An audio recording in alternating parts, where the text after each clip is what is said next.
The World Championships is coming up in a little less than 2 weeks, and today I'm making a tier list reflecting my thoughts on the World's 2023 metagame. If you'd like to support my content, you can do so by using my coupon codes and affiliate links at potownstore.com for Pokemon TCG Live code cards, Dragon Shield sleeves for my favorite sleeves to use for the Pokemon TCG, and Into the AM apparel. They have some really cool shirts and other clothing. In addition, you can use PokemonCard.io for all of your deck list creating and sharing needs. And you can further support me on Metafy.com with a Metafy membership.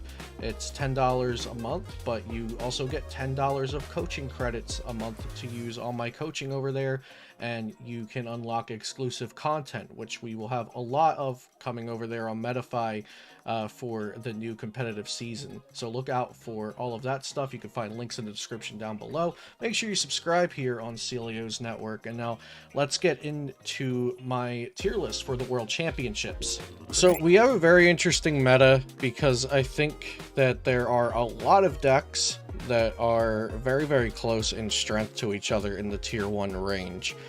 So we're definitely going to have Gardevoir EX up here in the tier 1 range. Now, I think Gardevoir EX, previous to NAIC, was kind of a 50-50 or better type deck, but it was actually better than that. It seemed to have good matchups, if not neutral matchups, into everything, or just about all of the known meta.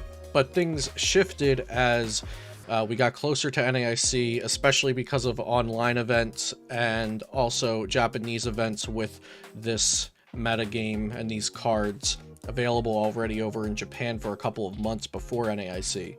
So with that meta shift, I think Gardevoir turned out to be more of like a 45-55 or 50-50 deck across the board against some matchups due to the meta shift and people preparing for Gardevoir EX to be the most popular and best deck. I think that will kind of start to correct itself going into Worlds, and Gardevoir will go back to being a 50-50-ish style deck across the board. It is still very strong, very versatile in its matchups, but it is still kind of a setup deck. There are a lot of decisions to still make throughout the game, and also decisions to make prior to the tournament with your deck list. Do you run Forest Seal Stone? I see a lot of talk about Sky Seal Stone now to help out against Giratina VSTAR and against the VSTAR and VMAXs in Arceus decks. So I do think Gardevoir is tier 1, but I don't think it has that best deck in format crown that it looked like it might have prior to NAIC. The next best deck we need to talk about is Turbo Lost Zone box with Dragonite and Forest Seal Stones and Lost Vacuums, those kinds of things. This is just, I saw a lot of good players play this deck and get good results. I think even though Lost Zone box has variants involved with the flower selecting and Colress lost zoning things, prizing one-ofs, a lot of the time great players can still work through those issues. And if there's a deck with a high skill ceiling, then and it's rewarding as well for that high skill ceiling, then Worlds is probably the time to cash in on that payoff. Lost Zone box doesn't have incredible matchups against a lot of the top of the meta, but it has manageable matchups against just about anything. So I definitely expect this to be a lot of players' comfort picks and a lot of players' top picks as well. I think we'll see Turbo Lost Zone box do very well and be popular, and I don't think that should be a surprise to anyone. Next, I want to talk about the Arceus decks. So the Arceus decks, let's start with Arceus, Duraludon, Umbreon. So I thought for a while about where to put Arceus, Duraludon, Umbreon on this list, and I'm going to put Arceus, Duraludon, Umbreon into the tier 2. It is a very solid deck. It is good, but I don't think it's one of the best plays for this upcoming World Championships. Players may have underestimated the amount of Lost City that we would have seen at NAIC and not prepared for that. Now that's something to take into more account. We may see more Mirage Step Curlias being included in Gardevoir decks because of this. We may even see things like the Gallade with Dynablade being included into Gardevoir decks to account for Arceus, and Arceus decks that fill the board with a lot of V Pokemon. But also, Arceus, Duraludon, Umbreon, in my opinion, doesn't have too many decisions that can influence the game at a high level. So you can trap players with mean look attacks from your Umbreon V. And that's very good. It is very good to do, but I think the players allowing those kinds of plays to even be an option will be fewer at the World Championships than they were at something like NAIC. So I think Ian Robb's Arceus, Duraludon, Umbreon list was great for taking advantage of suboptimal play and unprepared play, and potentially even just messing up prepared players with Judge plus Gust plus Lost City. This is something that players will be taking into account with more weight after Ian got second place at NAIC with this deck. So personally, this is not the Arceus deck for me, and remember, this is a tier list based on my opinions. This is very opinion based, and so Arceus, Duraludon, Umbreon was one of my top choices for a while for NAIC, but it's not a top pick for me for the World Championships. Next, let's talk about Arceus, Umbreon without Duraludon. We're just going to put this and Arceus Pikachu next to each other. I didn't create this tier list template, so we're just going with what we have here, but Arceus Umbreon should not be played without Pikachu, so I'm just putting this Pikachu Arceus right next to it on the tier list. The combination of Arceus, Umbreon, Pikachu, and Slaking, it covers a lot of the field. Even just Arceus and Pikachu without the Umbreon could also cover a lot of the field. Something else I've experimented with is Arceus Aerodactyl, with or without Flying Pikachu. And at this time, Arceus Aerodactyl is not on this tier list template, but I have decided that I think Arceus Pikachu with the Slaking added and Umbreon VMAX has a better matchup spread across the board than Arceus Aerodactyl. I did test both of them and conceptualized matchups and a matchup spreadsheet for them both, but I think Arceus Aerodactyl falls into the tier 2 range with Arceus, Duraludon, Umbreon. But yeah, so Arceus, Slaking, Umbreon, Pikachu covers a lot of the field, and I really like this deck. Arceus Tina is also a pretty good option. Judge Path is hard to go wrong with. Giratina swings for 280. With Choice Belt or Cleansing Gloves, it swings 310. If I was pretty set on playing Arceus Tina for the World Championships, I would be considering a thin Flying Pikachu line into the deck, because not only does that help against Lugia, it also helps against Chien-Pao. Chien-Pao isn't weak to Lightning, but Palkia VSTAR is, and Chien-Pao can't attack into a Flying Pikachu. Next in Tier 1 is going to be Lugia Single Strike. Lugia Single Strike, I underestimated how much Squawkabilly EX helped this deck. It really smooths out the turn 1s in my opinion. And yeah, Lugia is still very scary. It's a very scary deck, especially if you're playing a comfy engine deck like Lost Zone. Outside of Lost Zone Kyogre, Turbo Lost Zone Box doesn't really love playing against Lugia unless you get the turn 1 pop off and knock out their only Lugia, and Lost Zone Giratina also really doesn't prefer to be playing against Lugia.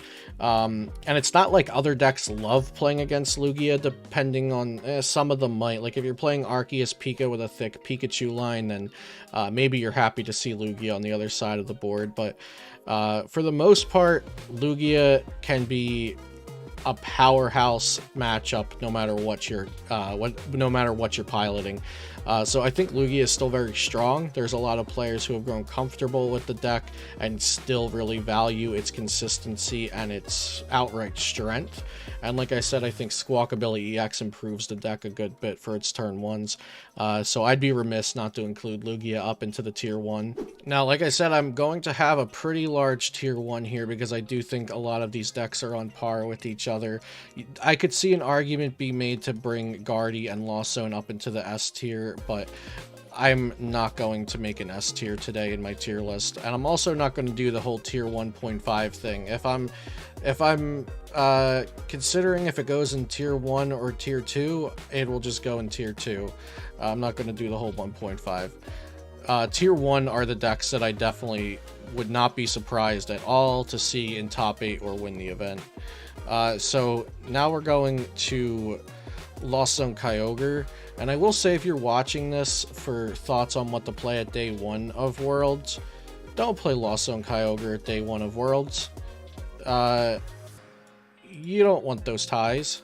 If you're very comfortable with Lost Zone Kyogre, and you're going to Worlds, then also another piece of advice: don't let what one YouTuber says about a deck sway your opinion on it. If you're locked in on Kyogre, do your thing. But if you want my advice, I wouldn't play this for day 1. Lost Zone Kyogre is really good though. You know, the Kyogre helps against Lugia. The Kyogre helps against the Arceus decks. It doesn't help against Gardevoir. That's kind of an iffy one, but it does well against this chunk of decks. And then I believe my last deck for the tier 1 will be where is it? Will be Lost Zone Giratina. So Lost Zone Giratina ended up being in a spot for the NAIC meta where Gardevoir, quote, should have been, kind of in that 50-50-ish to 55-45 range against a lot of decks. Lost Zone Giratina is a good deck. The pilot needs to be patient and meticulous. I think the Cross Switchers Giratina is still very good. A little harder to play, a little different with resource management for sure, but a very good deck. Going into tier 2 along with Arceus, Duraludon, Umbreon. Now, like I said, if I was thinking between tier 1 and tier 2, I'm not making a tier 1.5, and that's why I'm putting Chien-Pao Excalibur into tier 2. I personally, like I said, this is my opinion, I don't see Chien-Pao Excalibur being up there with these other decks in tier 1. So it's tier 2 for me. I don't think it's as powerful as Gardevoir EX, and it runs rare candy. And I don't like the consistency of it. With that being said, I think the Palkia version of Chien-Pao without Excalibur is a smoother, more consistent deck, but its power level is notably lower. Next, we have Inteleon Urshifu, which won NAIC. It has some fatal flaws, i.e. the Lugia matchup and the Mew matchups, and players preparing for it with Manaphy, or actually practicing the matchup. Flying Pikachu VMAX can be a hindrance for it against Arceus decks. Probably more so than Duraludon can be, since Flying Pikachu can one-shot Inteleon and then take resisted damage from the Urshifu. Both of the Mew decks are going to go into tier 2. If I had to pick one, I'd play Fusion Strike Mew, but I do think that there will be plenty of Spiritomb around in Arceus decks. A couple of decks could consider Drapion. You know, Turbo Lost Zone can play Drapion. Arceus decks also play Umbreon VMAX plus Path. Gardevoir can play Spiritomb. So there are a good amount of techs around that are keeping Mew from being one of the top plays for the tournament, in my opinion, but that doesn't make it bad. These tier 2 decks aren't bad by any means. I just don't think they're in the same category as the decks that I put in tier 1, which is how a tier list works. Reversal Gardevoir is going to go into tier 2, and Reversal Gardevoir started out as having a very favored Arceus matchup. Like, that was just like, you would just farm Arceus decks. But that was before the advent of 3 and 4 Lost City, I believe, at least for the Japanese players who constructed Reversal Gardevoir. Their Arceus matchup was very strong. Their Lugia matchup was very strong. But Lost City is an issue for all kinds of Gardevoir decks, especially for this Gardevoir deck, which wants to use some of its attackers multiple times. Like, you would love to use the Dynablade fighting type Gallade more than once versus Arceus. and if they can Lost City that's an issue. If they can just Lost City any of your Ralts and Curlias, that tends to be an issue. But I think Reversal Gardevoir is still a good deck. It's a little more fragile than regular Gardevoir. There's more pieces, there's more resource management, and you have a slower game because your goal is to turn 2 Mirage Step, which that is not the goal with regular Gardevoir. That's really where the two decks separate from each other. So I think it's a slower deck with more risk for ties on top of the other negatives that I mentioned, which brings it down to tier 2. Colorless Lugia is a smooth, consistent deck, but I think it has obvious downfalls compared to Single Strike Lugia. It doesn't have the Darkness type coverage. It doesn't have the possibility for Single Strike Urshifu VMAX or Duraludon VMAX in the deck. And I think you want Single Strike Urshifu VMAX as an option to get around Duraludons and Flying Pikachus, as well as just hitting Fighting type weakness. So it's a good deck, but I think it's just a direct downgrade from Single Strike Lugia. Now for tier 3. I think Sky Seal Stone Lost Zone is a direct downgrade from Turbo Lost Zone and Lost Zone Kyogre, so we're putting it in tier 3. There's already enough Lost Zone considerations you can have that you don't need this any higher than tier 3. Just leave it down here.